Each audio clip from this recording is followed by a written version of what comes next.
Howdy, gang. Here to walk through exercise 8-1 with you. First thing we need to do is open up a couple of files. So go ahead and work your way to your Chapter 8 folder. I'm first going to go into my books folder and open up the JSE6 file. Right click, edit Notepad++. Going to go back to open again. And this time I'm going to go into my styles folder and open up my book CSS file. So what we're going to do is we are going to add an image. This is what our site should look like now. We are going to add an image of the textbook right here to start with. So let's scroll down and find where that would be. Let's see. So in our main division, we'll want to put it between the details of the book and then the actual description. So let's just go to line 67 here. And here's where we're going to go left V bracket, image, space, source, src, equals. And here's where we're directing it to the image. So first we have our quotations. The image in this case is not in a folder at the same level as what we're in. So notice we had to go into the books folder to get to our JSE6 HTML file. So remember, we need to go .. / to back out of that folder. And then from there, we'll be at the correct level and can tell it to go into the images folder, look for the JSE6.jpg image, and hopefully that'll work for us. The other thing we want to do is you always want to have the alternative text as a reminder. Both, if it does not load for some reason, it'll give people an idea of what the image is supposed to represent, and then also those that may have some sort of handicap, if they have a screen reader for them, if they're blind per se, then it'll let them know that that is what the image represents. So you always want to be accurate with what you have here. So let's go alt equals quotation Java SE6 book quotes. And then to finish it off, I'm going to go space / right V bracket. So let's go ahead. I'm going to go ahead and save this and run it. And let's see what we have.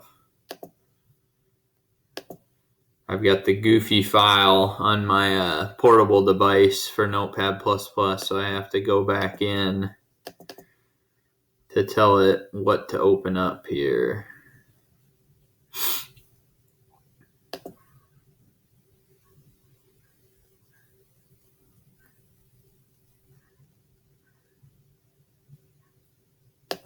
Switch to all files so I can see it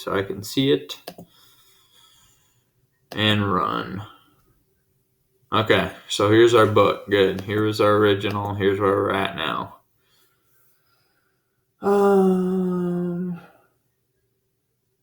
Let's look at step 3 now. Add width and height attributes to the image element. So they specify the size of 159 pixels wide by 192 pixels tall.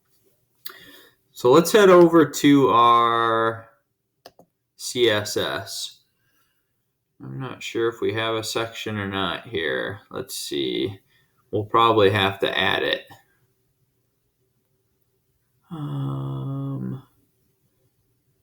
Where's our...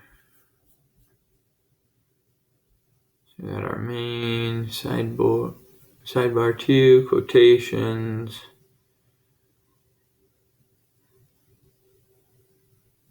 Let's go up here. So let's go under this book info rule set and create a new one.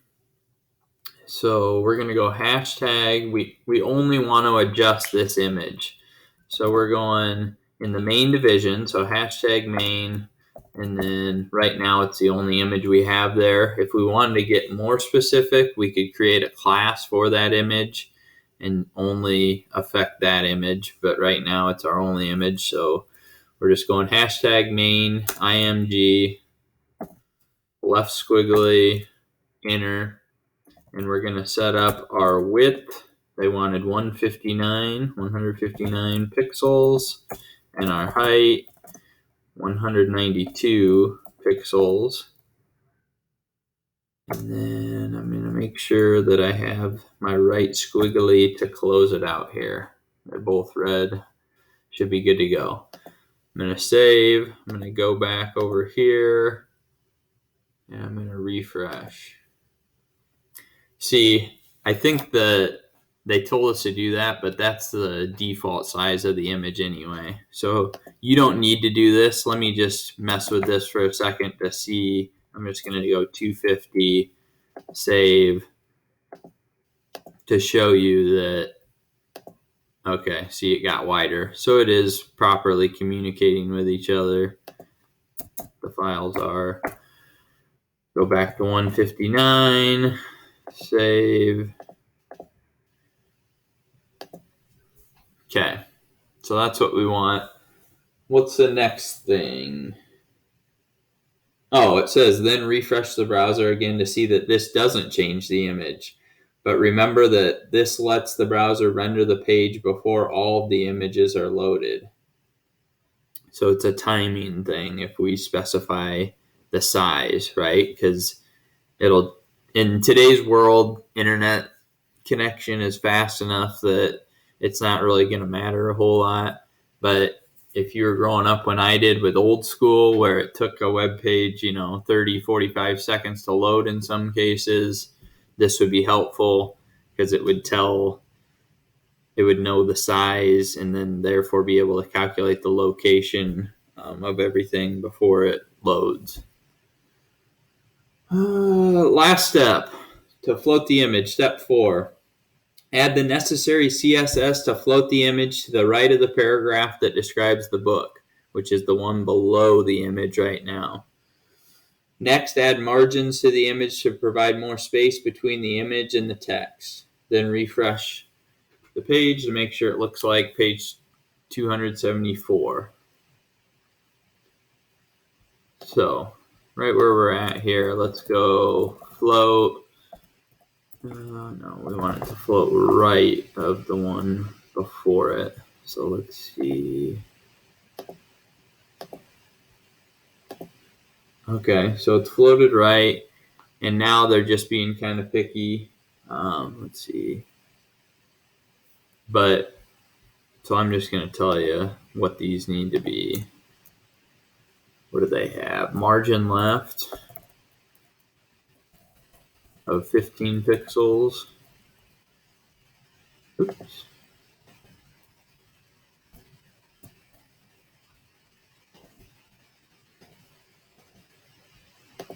So it changes slightly. That's funny. That's the... Okay, these skills. Yeah, mine's different than theirs is, and this is coming straight from the solution file, the 15 pixels. So that's what they want it to be. I don't think they changed anything else. No. Alrighty, well, that is a wrap for 8.1. Have a great day.